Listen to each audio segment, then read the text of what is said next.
kay Cinderella, anak ng isang mayamang byudo. Mayaman? Oo, mayaman. Gano'n kayaman? Mayaman na mayaman. Oo, ka naman, te. Nag-asawa uli, si Bilipining Tremaine. Maganda ba siya? Maputi. Maganda ba siya? Maputi nga, ubod na sama ng ugali. May dalawang anak, si Drizella at Anastasia. Eh, sila ba magaganda? Maputi din. Ang tanong ko, maganda ba? Hindi eh. Kasing edad lang din ni Cinderella ang parehong inggit sa kagandahan ng dalaga. Masaya silang naninirahan, masayang masaya. Hanggang sa namatay ang airpot ni Cinderella, lumabas ang tunay na ugali ni Madrasta. Nagsimula nang abusuhin ang kabaitan ni Cinderella.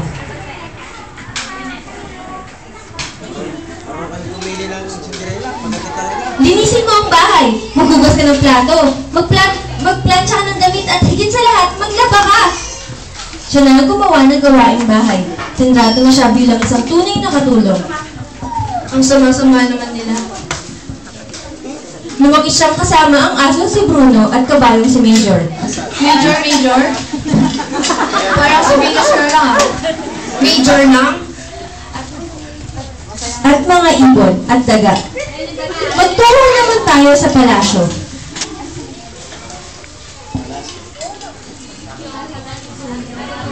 Nagagalit ang hari. Galit na galit. Galit na galit na galit na galit. Gusto niya lang magkaapo. Ayaw pa kasing mag-asawa ng anak niyang prinsipe. Gusto niya na magkaapo. Oo, ka naman. Gusto na. Congressman yan eh. Huwag ka nga, mahilig ka. So, ayun nga, binutusan ng hari ang duke na maghanda ng isang kasiyahan kung saan ang lahat ay karapat-dapat na dalaga ay hinihiling na dumalo. Nag-GF ang duke.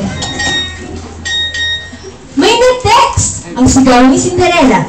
Nung matanggap nila ang imbitasyon galing sa GM ng duke, tinanong ni Cinderella sa kanyang madrasta, "Maaari ba akong dumalo?" Ang sabi ng madrasta, "Sige, maaari kang dumalo kung matatapos mo lahat ng gawaing bahay at makahanap ka ng kop na kasuotan para sa pagdiriwang." Upang ubusin ang kanyang oras, binigyan ni Cinderella ng gabundok na aatupagin ang si Cinderella.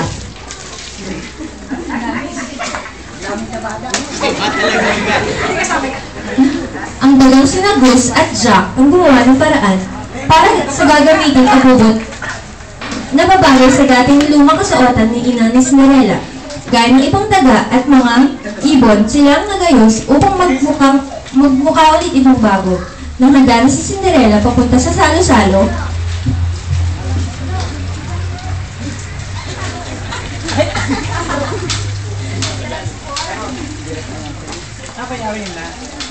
Ano nagpadelo?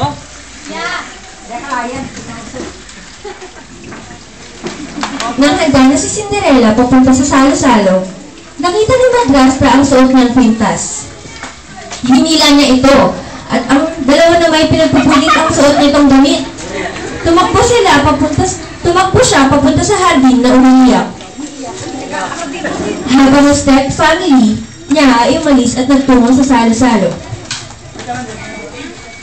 Biglang lumitaw ang fairy godmother niya. At sinabing, "Bibidi-babidi-boo," ginawa niyang kabayo ang daga, si Bruno ginawang footman, si Major bilang coachman, ang kalabasan naging karwahe, at ang kanyang sira-sirang kasuotan ay naging isang napakagandang kasuotan.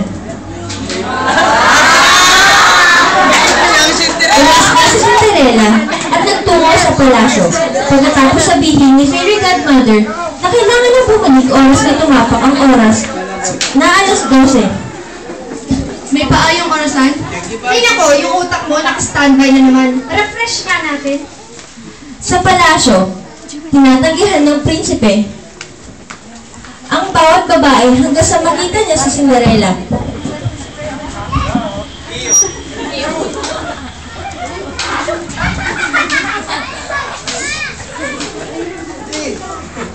makita niya si Cinderella, agad na itong nilapitan. Sumayaw sila.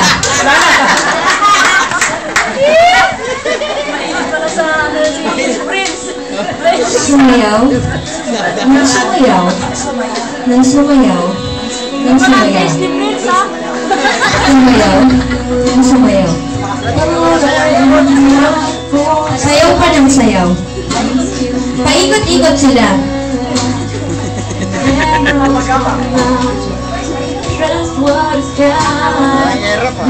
Nagtatawanan sila habang sumasayaw. Umiikot sila habang tumatawa.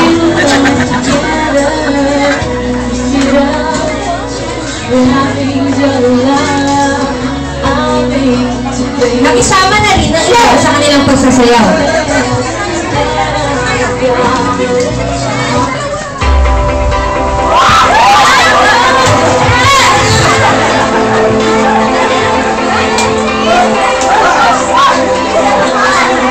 Ganyan ang nangyari sa palasyo.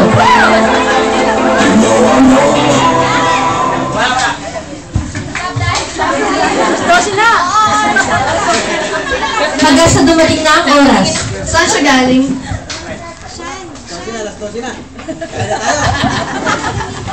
Dumating, ibig sabihin, oras na para umalis na siya. Ay, akala ko wala yung oras. He, manahimik na nga kayong dalawa. Di ko matuloy itong kwento ko. Habang papataka si Cinderella, nadapa ito. Nadapa ito. At nang pagkabangon niya'y, tumakbo siya. At nadapa ulit. Nang pabangon na ito'y, naiwan niya ang isang pares ng kanyang sapatos.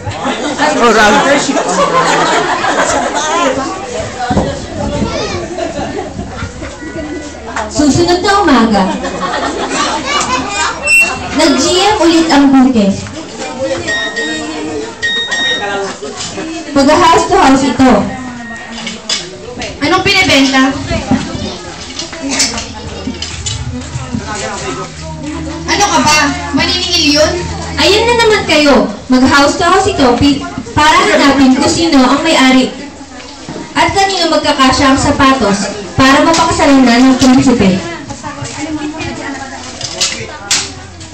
Sinukat ng kung sino-sinong babae ang sapatos. Ngunit hindi ito magkasya. Masyadong malaki ang kanilang mga paa.